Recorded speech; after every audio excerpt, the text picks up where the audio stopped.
चढ़ाई करेगा और जगह जगह अकाल पड़ेंगे और भूकंप होंगे। ये सब बातें पीड़ाओं का आरंभ होंगी। तब वे क्लेश दिलाने के लिए तुम्हें पकड़वाएंगे और तुम्हें मार डालेंगे, और मेरे नाम के कारण सब जातियों के लोग तुमसे बैर रखेंगे। तब बहुत सारे ठोकर खाएंगे और एक दूसरे को पकड़वाएंगे और एक दूसरे से बैर रखेंगे। बहुत से झूठे भविष्यद्वक्ता उठ खड़े होंगे और बहुतों को बहकाएंगे, और अधर्म के बढ़ने से बहुतों का प्रेम ठंडा हो जाएगा। परंतु जो अंत तक धीरज धरे रहेगा उसी का उद्धार होगा।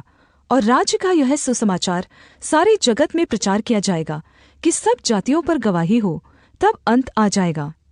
इसलिए जब तुम उस उजाड़ने वाली घृणित वस्तु को, जिसकी चर्चा दानियेल भविष्यद्वक्ता के द्वारा हुई थी, पवित्र स्थान में खड़ी हुई देखो, जो पढ़े वह समझे। तब जो यहूदिया में हो वे पहाड़ों पर भाग जाए, जो छत पर हो वह अपने घर में से सामान लेने को न उतरे, और जो खेत में हो वह अपना कपड़ा लेने को पीछे न लौटे। उन दिनों में जो गर्भवती और दूध पिलाती होंगी उनके लिए हाय हाय।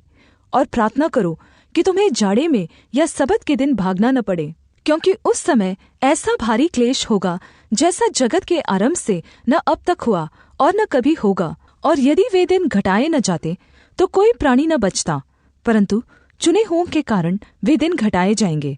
उस समय यदि कोई तुमसे कहे कि देखो मसीह यहाँ है या वहाँ है, तो विश्वास न करना, क्योंकि झूठे मसीह और झूठे भविष्यद्वक्ता उठ खड़े होंगे और बड़े चिन्ह और अद्भुत काम दिखाएंगे कि यदि हो सके तो चुने हुओं को भी बहका दे। देखो, मैंने पहले से तुमसे यह सब कुछ कह दिया है। इसलिए यदि वे तुमसे कहें देखो वह जंगल में है, तो बाहर न निकल जाना। देखो वह कोठरियों में है, तो विश्वास न करना, क्योंकि जैसे बिजली पूर्व से निकलकर पश्चिम तक चमकती जाती है, वैसा ही मनुष्य के पुत्र का भी आना होगा। जहाँ लाश हो वहीं गिद्ध इकट्ठे होंगे। उन दिनों के क्लेश के बाद तुरंत सूर्य अंधियारा हो जाएगा और चाँद का प्रकाश जाता रहेगा, और तारे आकाश से गिर पड़ेंगे और आकाश की शक्तियाँ हिलाई जाएंगी। तब मनुष्य के पुत्र का चिन्ह आकाश में दिखाई देगा, और तब पृथ्वी के सब कुलों के लोग छाती पीटेंगे और मनुष्य के पुत्र को बड़ी सामर्थ्य और ऐश्वर्य के साथ आकाश के बादलों पर आते देखेंगे।